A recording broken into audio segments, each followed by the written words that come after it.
아, 억울해. 대체 내가 뭘 잘못한 거야? 그럴 때, 이 내 감정은 마구마구 소용돌이에 칩니다. 상대에게 끝까지 책임지라고. 너 나 이렇게 흔들었으니까 사과해. 빨리 사과하란 말이야. 소용없어요. 대신 상대에게 너무 억울하면 이야기하는 겁니다. 내 마음에 설명서를 주십시오. 내 마음은 이러하니 다시 나한테 그런 행동 하지 마십시오. 나는 그렇게 건드려서 되는 사람이 아닙니다. 라는 단호한 내 마음의 설명서는 확실히 던져주는 거죠. 안녕하세요. 짱만다 장은영입니다. 오늘은 감정에 휘둘리지 않는 법에 대해서 이야기합니다. 왜 때로는 왜 나한테만 이런 일이 벌어지는 걸까? 억울하고 화나고 분통해서 잠도 오지 않을 때도 있어요. 분명 상황도 변했고 사람도 바뀌었는데 이상하게도 내가 느끼는 그 감정은 좀 비슷한 거죠. 나 전에도 이런 일 겪었던 것 같은데? 나 그때도 참 힘들었는데? 근데 이번에 또 이런 비슷한 일이 있단 말이야? 아, 억울해. 대체 내가 뭘 잘못한 거야? 그럴 때, 이 내 감정은 마구마구 소용돌이에 칩니다. 막 그냥 휘둘리는 거죠, 한마디로. 그러면 누구 손해예요? 내 스스로만 자꾸 나락으로 빠집니다. 이럴 때 나를 잡을 수 있는 휘둘리지 않는 방법 알려드릴게요. 저도 사실 최근에 참 힘든 일에 휘말려서 참 힘든 시간을 보냈습니다. 요즘에 제가 그 유튜브를 살짝 쉬었죠. 많이 바쁘기도 했지만 많이 힘들었습니다. 그리고 이렇게 다시 그 경험치를 쌓고 여러분들 앞에 인사드리는데요. 세상에 무례한 사람이 워낙 많고요. 이상한 사람도 많습니다. 그러면 그런 사람을 나는 어떻게 대처해야 하느냐? 그런 사람과 마주하게 됐을 때 어떻게 내 감정을 컨트롤할 수 있느냐? 이 부분이 참 중요한 것 같아요. 왜 머리로는 어떻게 하면 되겠다. 그 답이 나오면서도 내가 처한 상황과 또 앞으로의 혹시라도 나에게 다가올 불이익, 주변 눈치도 보게 되고 저도 최근에 참 많이 제 멘탈을 흔드는 일이 있었어요. 왜 그런 거 있죠. 어떤 일을 함께 하게 됐는데 일은 전개가 되지가 않는 거예요. 그냥 스탑.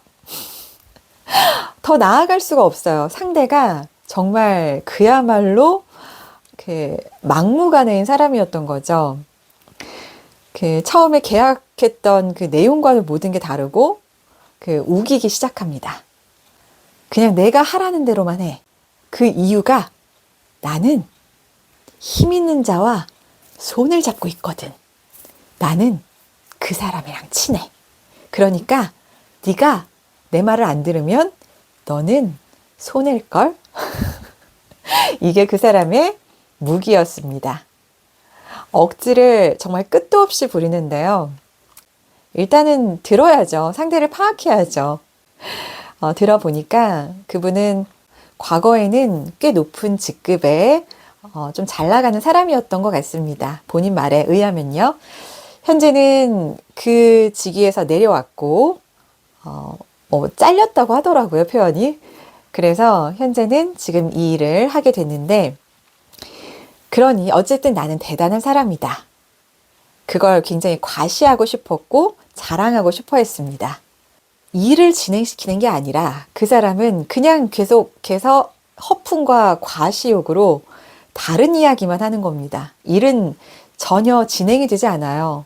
스탑이 된 상태에서 자기 자랑만 늘어놓고 허풍만 늘어가고 자꾸만 그 프로젝트는 산으로 가는 거죠. 목소리를 높일 때 항상 하는 이야기가 내가 아는 사람이 말이야. 힘이 있는 자야. 자, 힘이 있는 그 지인 이야기를 하면서 자꾸 저한테 이제 강압을 하려고 하는 거죠. 그러니 너는 내 말만 들어. 내가 하라는 대로 무조건 해. 근데 그게 엄청 억지스러운 거예요. 그래서 저도 이제 선생님, 그런데 저희가 처음에 계약했던 관계는 이러한 것이고, 우리는 이렇게 해서 우리가 잘 협조를 해서 이 일을 잘 성사시켜야 되는 게 우리 공동의 목표잖아요. 그러니까 우리 자 어쨌든 선생님은 저한테 건네줄 이 부분을 건네주시고 저는 받아서 최선을 다해서 이 일을 열심히 잘 마무리 짓겠습니다. 근데도 한참 기간이 지나도 주질 않는 거예요. 핑계가 계속 매일매일 바뀝니다. 어느 날은 다 됐어. 머릿속에 있어. 조금만 기다려. 내일 줄게. 아, 내일 줄게. 걱정하지 마. 내일 해도 돼. 그런데 결국엔 그 프로젝트 바로 코앞까지 갑니다. 그러나 그 사람은 일을 해내지 못했어요. 저에게 아무것도 주지 못했습니다. 그러니 저도 당연히 그걸 받아야 진행을 시키는데 진행을 할 수가 없는 거죠. 그래서 저도 이제 마지막엔 선생님, 이렇게 하시면 저도 더 이상은 일을 할 수가 없습니다. 바로 코앞인데 일이 전혀 진행되지 않으니까요. 근데 그 사람은 계속해서 내가 말이야, 이 힘 있는 자와 지인이거든? 그러니까 너는 내 말을 들어야 돼. 다시 강요하면서 억지를 부리기 시작하더라고요. 그래서 그땐 단호하게 저도 끊어냈습니다. 이 관계를 말이죠. 아, 더 이상은 아니구나. 그래서 선생님, 우리는 일적으로 만난 관계고 선생님 입장도 충분히 알아들었고 무슨 이야기를 하시는지 알겠지만 지금은 우리가 당장 내일 모레 이 일을 해결해야 하는데 해결이 지금 전혀 되지 않습니다. 그러니 선생님께서 이걸 저한테 건네주지 못하면 저도 더 이상은 기다릴 수 없습니다. 저 역시 일을 할 수가 없으니까요. 그러면 이건 선생님의 잘못이기 때문에 우리의 관계는 여기서 정리가 됩니다. 끝입니다. 라고 단호하게 말씀드렸어요. 그러니 결과는 어땠을까요? 물론 그 사람은 끝까지 나 몰라라 배짜라식으로 나왔습니다. 대단한 사람이었던 거죠. 그래도 차분하게 저는 해결을 했고요. 그러면서 생각했어요. 사람은 바뀌지 않습니다. 다만 이렇게 정말 막무가내인 사람을 만났을 때 차분하게 대응하시면서 할 말은 그래도 전달해서 상대가 더 이상 억지를 부리는 걸 멈추도록 끊어내는 그런 나의 용기와 노력이 필요하죠. 물론 저도 그 관계를 끊어내기까지는 굉장히 많은 고민을 했어요. 왜냐면 특히 정규직도 그렇겠지만 프리랜서는 더 하거든요. 어떤 관계가 맺고 끊고의 관계에 있어서 아무리 상대가 잘못을 했어도 때로는요. 참 억울하게 분명 상대가 잘못한 건데도 그 피해를 프리랜서가 보게 될 때도 있어요. 아까 말씀하신 것처럼 나 힘 있는 자와 친구야. 나 힘 있는 자가 내 지인이야. 이런 식으로 나와서 정말 그런 사람들로 인해서 피해를 볼 때도 꽤 많거든요. 그러니 저도 몸살이게도 되고 사실 이 말을 해야 될까 말아야 될까 끝까지 가야 되나 말아야 되나 고민을 많이 했겠죠. 하지만 결론은 그랬어요. 어떠한 그 본인이 해야 될 역할도 수행을 하지 못하는데 내가 억지로 끌고 간들 결과가 좋을 수 있을까? 내가 무엇을 얻기 위해서? 그건 아니다라는 판단이 정확하게 섰고요.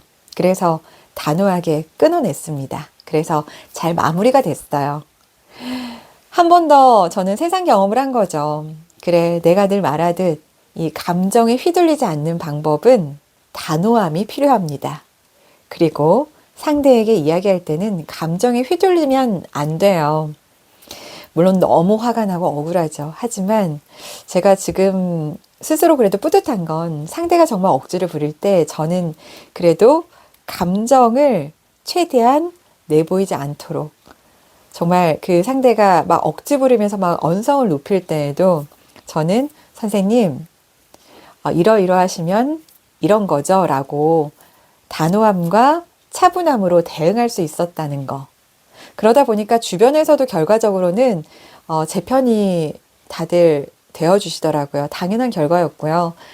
참 힘들었겠구나, 마음고생했겠구나를 알아주시더라고요. 그래, 표현해야 되는구나. 아프면 아프다 표현하고 아니면 아니다라고 단호하게 선을 긋고 끝맺음을 할 수 있는 용기도 필요한 거구나.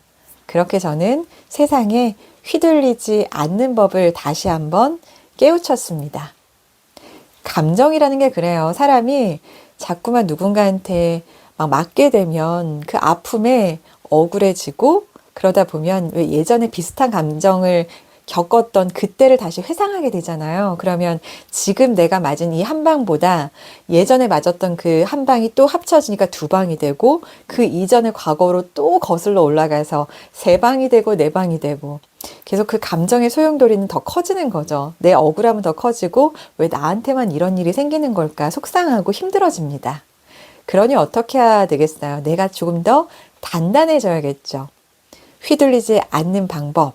내 감정에 어떤 스위치나 리모컨이 있다면 상대에게 주지 마세요. 그 사람한테 막 사과를 받아야겠다라는 희망도 버리세요. 왜 그런 거 있잖아요. 저도 그랬어요. 이 억울한 순간 이 사건이 물론 이제 뭐 종료가 되었어도 감정은 좀 남더라고요. 아무래도 사람인지라 저 사람이 나한테 사과조차 하지 않고 이 종결됐다라는 게 참 억울하더라고요. 그 사람은 그냥 숨어버렸습니다. 근데 저는 그래서 그래 사과를 받는 게 무슨 의미야. 굳이 그 사람한테 내 감정을 네가 나를 이렇게 힘들게 했으니 마지막까지 책임져야 해 하고 내 마음의 스위치나 리모컨을 건네주지 마세요. 다만 다시는 나를 이렇게 건들지 마라고 경고는 하십시오. 누군가 그러던데요. 내 마음의 감정의 어떤 리모컨을 상대방에게 쥐어주지 말라고요. 그건 내 감정이지 상대의 것이 아니잖아요. 물론 상대로 인해서 내 마음이 휘둘린 건 맞습니다만, 그래서 많이 힘들었던 건 맞지만, 그렇다고 해서 상대에게 끝까지 책임지라고, 너 나 이렇게 흔들었으니까 사과해. 빨리 사과하란 말이야. 소용없어요. 그러니 대신 상대에게 너무 억울하면 이야기하는 겁니다. 내 마음에 설명서를 주십시오. 내 마음은 이러하니 다시 나한테 그런 행동 하지 마십시오. 나는 그렇게 건드려서 되는 사람이 아닙니다. 라는 단호한 내 마음의 설명서는 확실히 던져주는 거죠. 이제 그 사람이 다시는 저한테 그런 행동으로 다가올 수 있겠어요? 못합니다. 그렇죠. 내 감정은 내가 지키자고요. 내 감정의 주인은 내가 되어야 휘둘리지 않을 수 있습니다. 설사 휘둘리는 순간이 온다고 해도 결국 내 감정의 스위치는 내가 꼭 붙잡고 그 스위치 마지막까지 용기 내서 꼭 누르세요. 그리고 내 감정을 정리하세요. 왜요? 난 소중하니까. 오랜만에 또 여러분들과 이렇게 수다 소통방송과 함께 오늘의 이야기 인간관계에 대해서 함께 해봤습니다. 짱만다 라디오는 언제나 여러분을 응원합니다. 함께 해주신 여러분 고맙습니다.